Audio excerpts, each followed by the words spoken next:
Was this the best 2 weeks of football ever? First, I want to start. What happened in Kansas City? How did the Chiefs blow that game? They were up 21-3 in the first half. Chiefs were doing whatever they wanted to the Bengals in that first half. Patrick Mahomes, at one point, he's 13 of 14, 3 touchdowns. This guy, he was 13 of 14, 3 touchdowns. He had just one incompletion. Just one incompletion.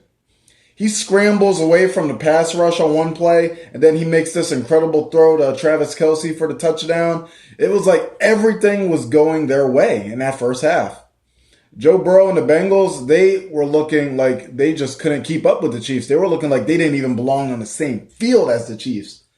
And what happened? What happened in the second half? Well, actually, you could go back to this game changed with that play right before halftime. The play where Patrick Mahomes, he tries to find Tyreek Hill on this like screen-like pass. It didn't, the setup of that play looked kind of suspect to me. It looked like it took a little long to get it going.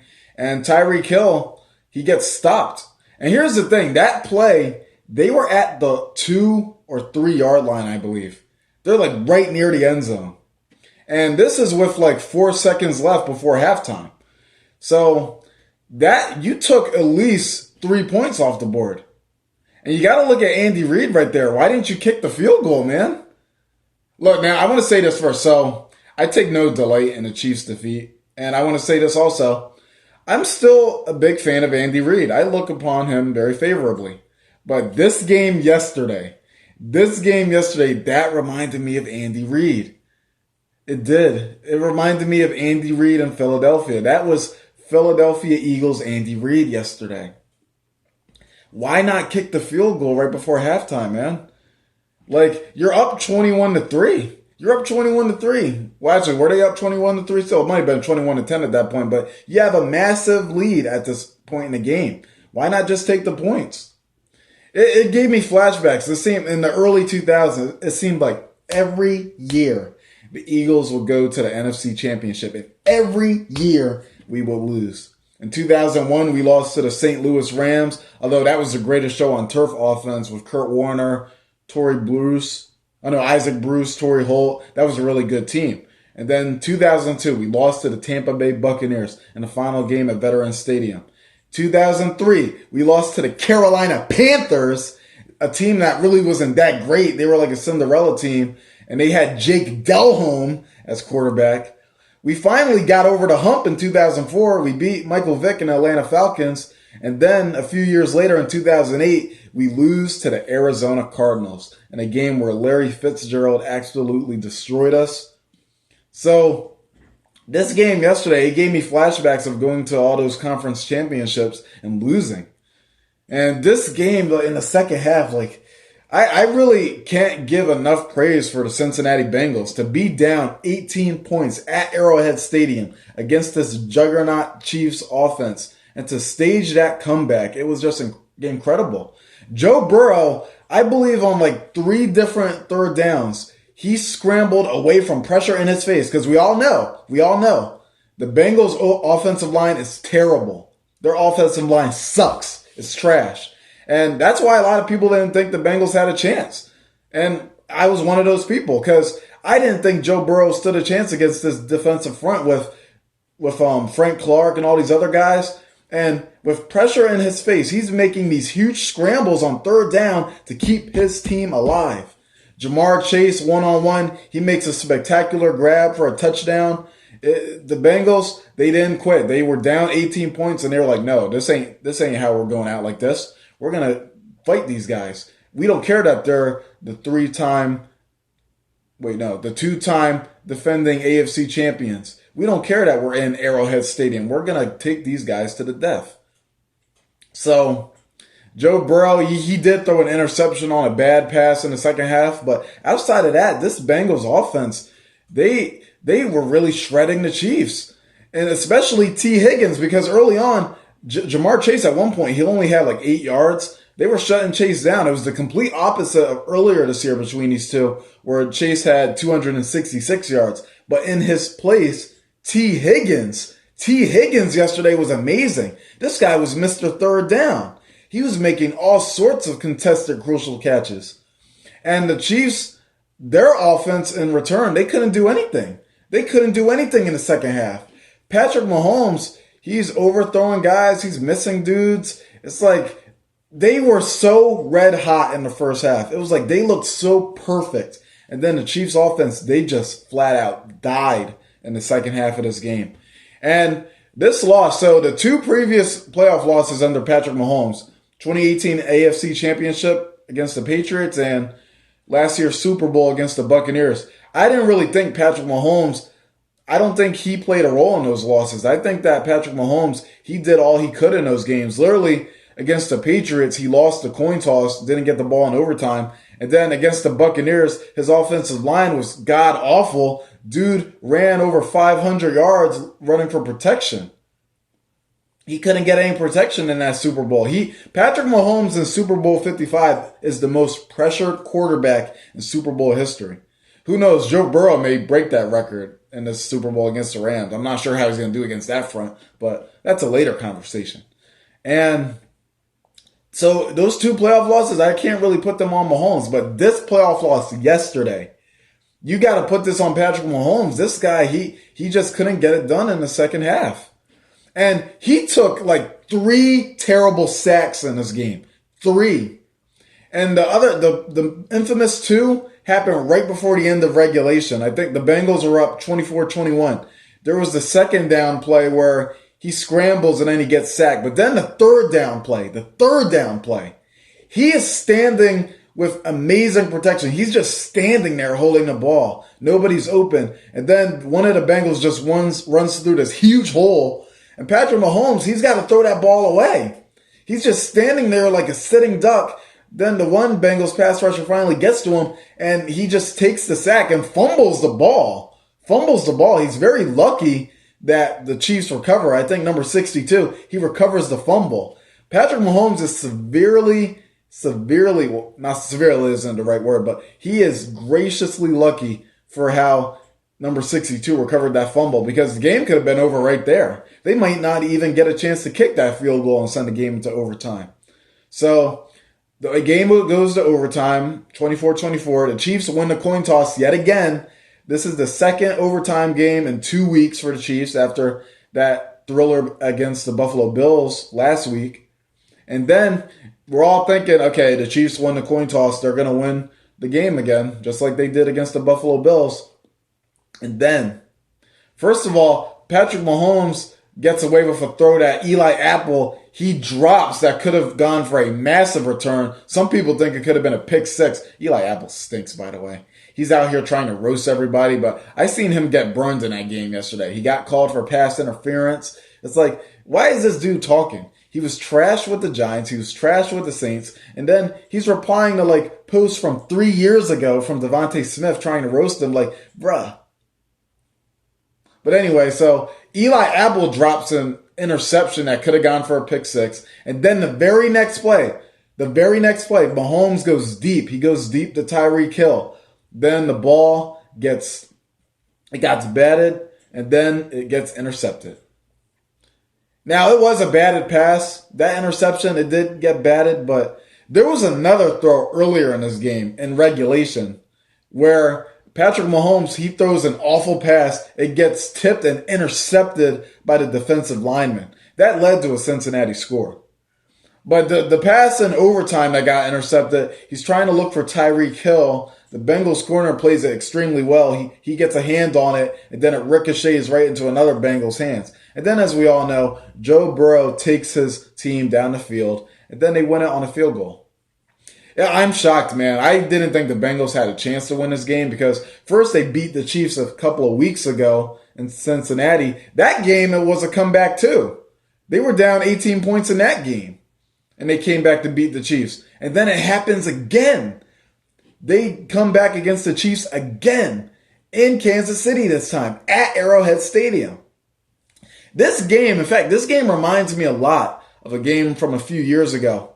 It was the 2017 playoffs. The Chiefs were up 21-3, another 21-3 lead. They were up 21-3 over the Tennessee Titans. And then in that second half, they just die. Marcus Mariota catches his own touchdown pass, and then they win. The Titans win 22-21. And then here they are. They just blew another 21-3 lead. Again at home. It is shocking. It is shocking, man. Props to the Cincinnati Bengals. They're going to the Super Bowl for the first time since 1988, where they lost Super Bowl 23 against the San Francisco 49ers. And speaking of the 49ers, so they fell to the Rams yesterday. The Rams, they finally beat the San Francisco 49ers. The Los Angeles Rams finally got over this hex known as the San Francisco 49ers.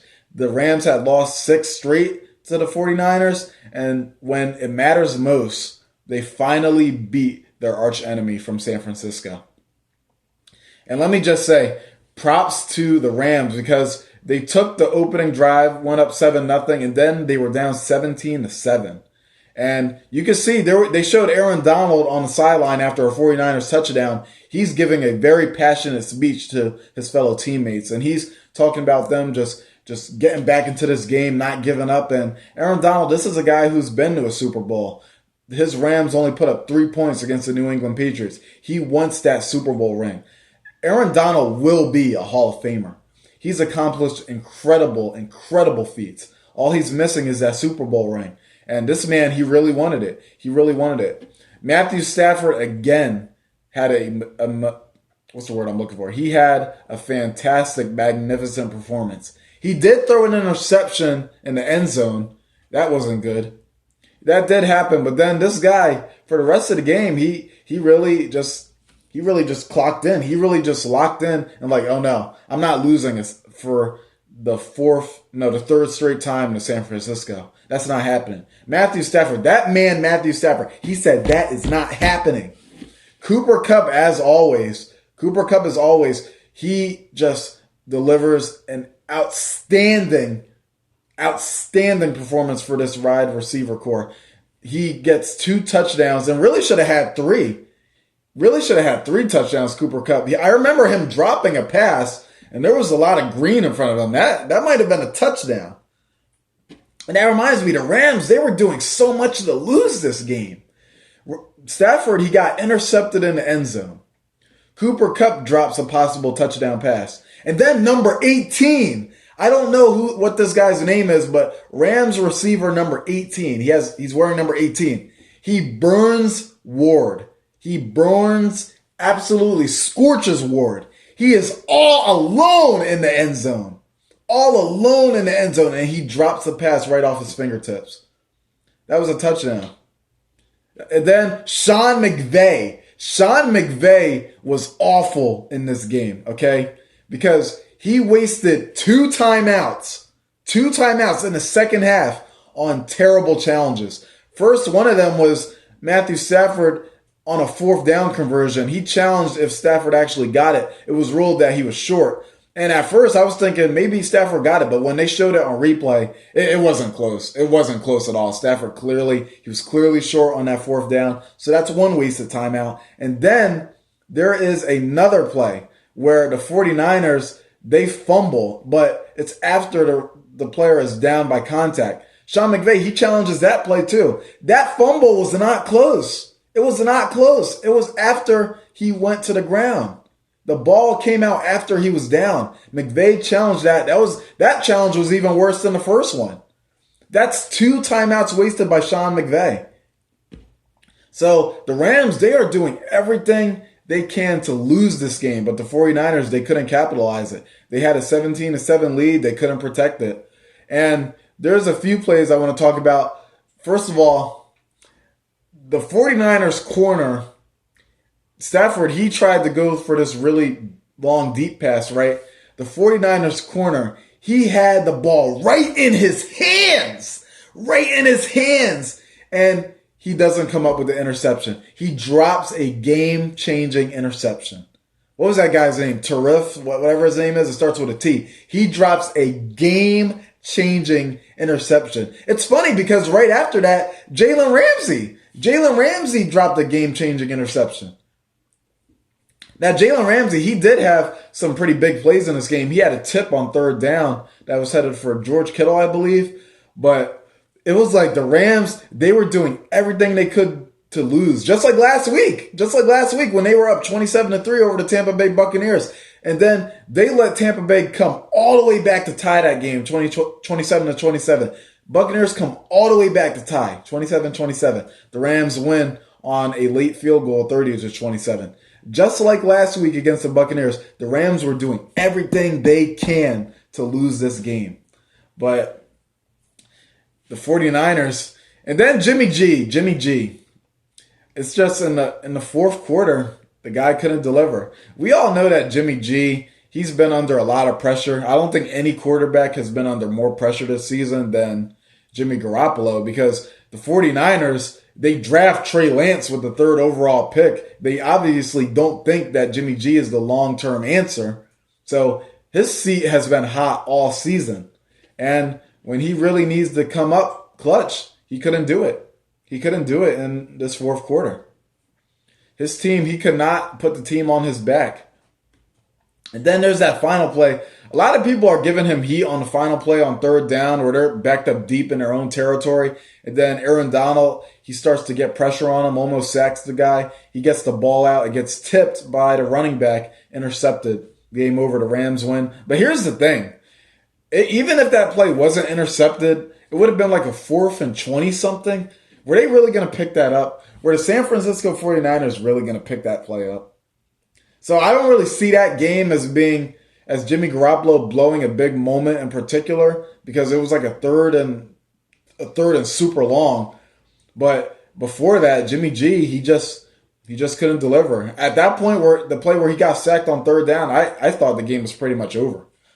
And it kind of stinks because Jimmy G, when you look at his postseason stats, he is a winner. He is a winner. The stats don't lie. But he does tend to get carried by his team. They do tend to win in spite of him. And I don't have anything personal against Jimmy G. He seems like a pretty chill guy. He seems like a pretty cool guy to be around. But it's just kind of a shame that his legacy with the 49ers, it will be overthrowing Emmanuel Sanders late in Super Bowl 54. In the fourth quarter, he overthrew Emmanuel Sanders on what would have been a touchdown pass to beat the Kansas City Chiefs in that Super Bowl. And then this game against the Rams, where he just could not wheel his team to a victory. It's just, you saw it in the two previous games against the Cowboys and the Packers, where Jimmy G, he was doing a lot to keep the competition in those games. He threw an interception against Dallas that got them back in it. He threw an interception in the end zone against Green Bay that kept Green Bay dominating that game early. But he couldn't just close the deal. He couldn't close the deal against the Los Angeles Rams. So we have our Super Bowl matchup. It's going to be the Bengals and the Rams. And I'm going to be honest, this wasn't the matchup I wanted. I did want to see the Chiefs and the Rams, a rematch of that wild Monday night game back in 2018, the 54-51 game where the Chiefs, they lost a shootout against Jared Goff's Rams. Patrick Mahomes, that was his MVP season where he threw 50 touchdown passes. I wanted to see a rematch of that, except this time we would have had Matthew Stafford instead of Jared Goff. But we are not going to get it. The Chiefs, they choked. And it's the reason I didn't want this matchup is because, listen, Joe Burrow is a stud. Joe Burrow is a legendary player. He is going to be a legendary player. But I'm not sure how he's going to stack up against this Los Angeles Rams defensive front. Aaron Donald, Floyd, Von Miller. I don't know how he's going to stand up to those guys. This Bengals O-line is not that good. This Bengals O-line is atrocious.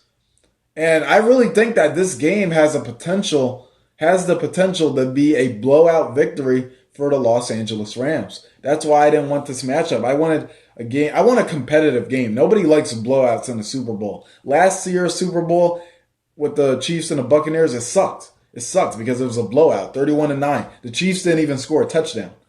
I'm happy that the Bengals, they got to the Super Bowl. It's been a long time since they've been here. They are 0-2. They've never won a Super Bowl before. They're in the same position as my Eagles in 2017. Headed to the Super Bowl, we were 0-2. We lost to the Oakland Raiders in Super Bowl 15, 1980. We lost to the New England Patriots in Super Bowl 39, 2005. We were 0-2, and we won our first Super Bowl. The Bengals, they're 0-2. They lost to the 49ers twice in Super Bowl 16, 1981, and Super Bowl 23, 1988. So, will they get over the hump like my Eagles did in 2017? Will they win their first Super Bowl? You got to be happy for the Bengals. This wasn't the matchup that I wanted, but you got to be happy for Cincinnati.